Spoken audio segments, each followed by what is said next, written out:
एक समय की बात है, रात का समय था।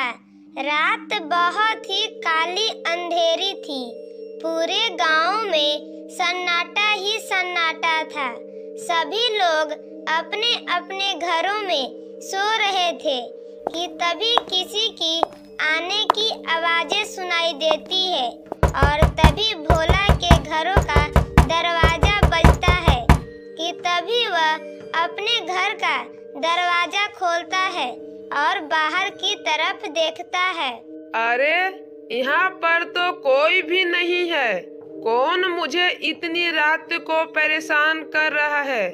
पता नहीं कौन इतनी रात को आवारा की तरह घूमता है। इतना बोलकर भोला अपने घरों की तरफ जाने लगता है कि तभी आसमान से उड़ती हुई एक चुड़ैल आती है और भोला को पकड़कर उस गांव के बीचों बीच गिरा देती है। यह देखकर भोला बहुत ही डर जाता है और रोते हुए बोलता है, अरे बाप रे बाप, ये तो एक चुड़ैल है। मैंने तो सोचा था कोई मुझे तंग कर रहा है। अरे चुड़ैल, तू क्यों मेरे पीछे पड़ी है? मैंने तेरा क्या बिगाड़ा है? मुझे छोड़ दे चुड़ैल, मुझे छोड़ दे। तुझे कोई भी नहीं बचाएगा। अब तू नहीं बचेगा।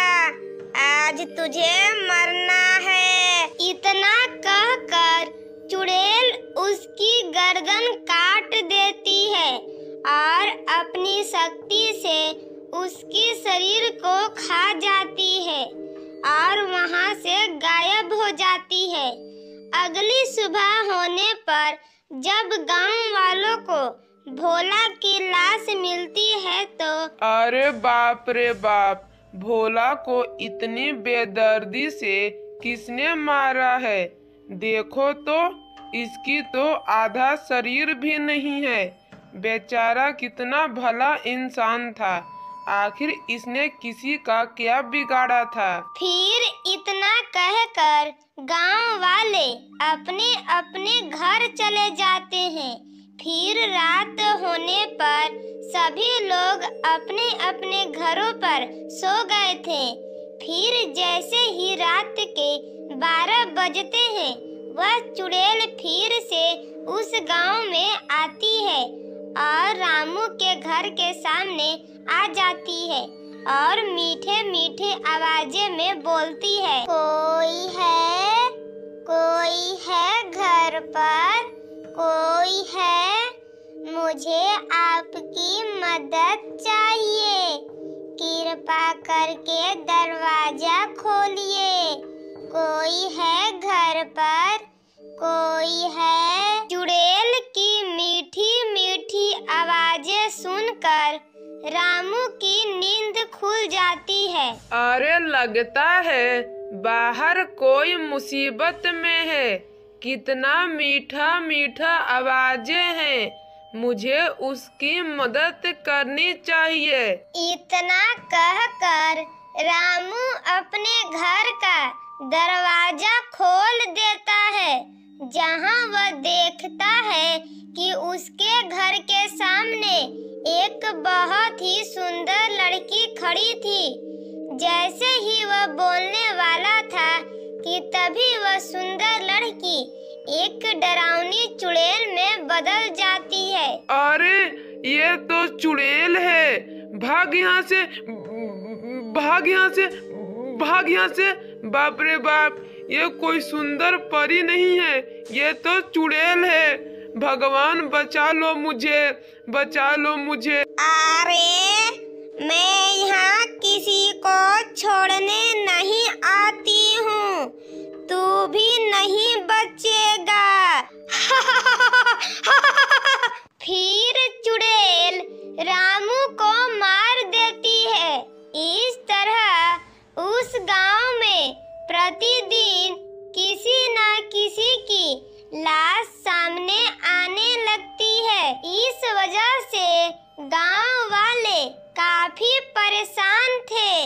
फिर वे लोग एक तांत्रिक बाबा को बुलाते हैं और सारी बातें बताते हैं कि तभी तांत्रिक बाबा मंत्र पढ़ते हैं और मंत्र से सारी बातें जान लेते हैं। इस गांव में एक चुड़ैल का साया है। वह बहुत ही खतरनाक और निर्दय है। वह किसी पर भी दया नहीं करती है। एक समय की बात थी, कुछ गांव वालों ने मिलकर उसे जान से मार दिया था, लेकिन कोई भी उसकी सहायता नहीं की। इसीलिए वह सभी लोगों से अपनी मौत का बदला ले रही है। लेकिन बाबा, इसकी कोई तो उपाय होगा ना?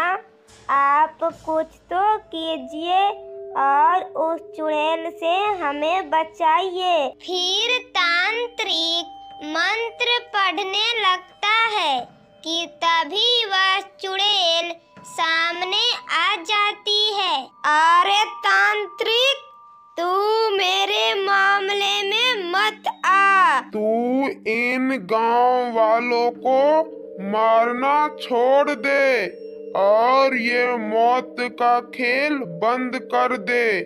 मैं जानता हूँ कि तेरे साथ बहुत गलत हुआ है, लेकिन हर इंसान एक जैसा नहीं होता है। अरे तांत्रिक, तू सब कुछ जानकर भी इन लोगों का साथ दे रहा है।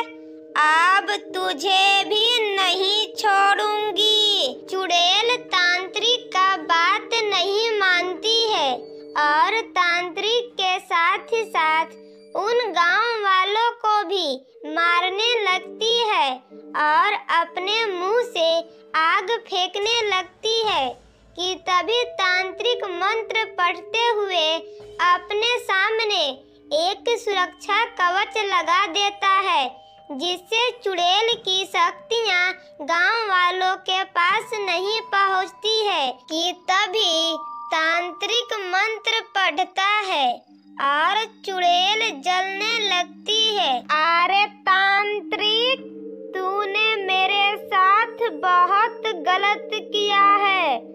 मैं दोबारा आकर अपनी मौत का बदला लूंगी और तांत्रिक, तुझे भी जिंदा नहीं छोड़ूंगी। तू भी मेरी तरह तड़प तड़प के मरेगा। इतना कहकर चुड़ैल वहां से गायब हो जाती है। इस तरह उस गांव में चुड़ैल का साया हट जाता है और सभी लोग हंसी खुशी रहने लगते हैं।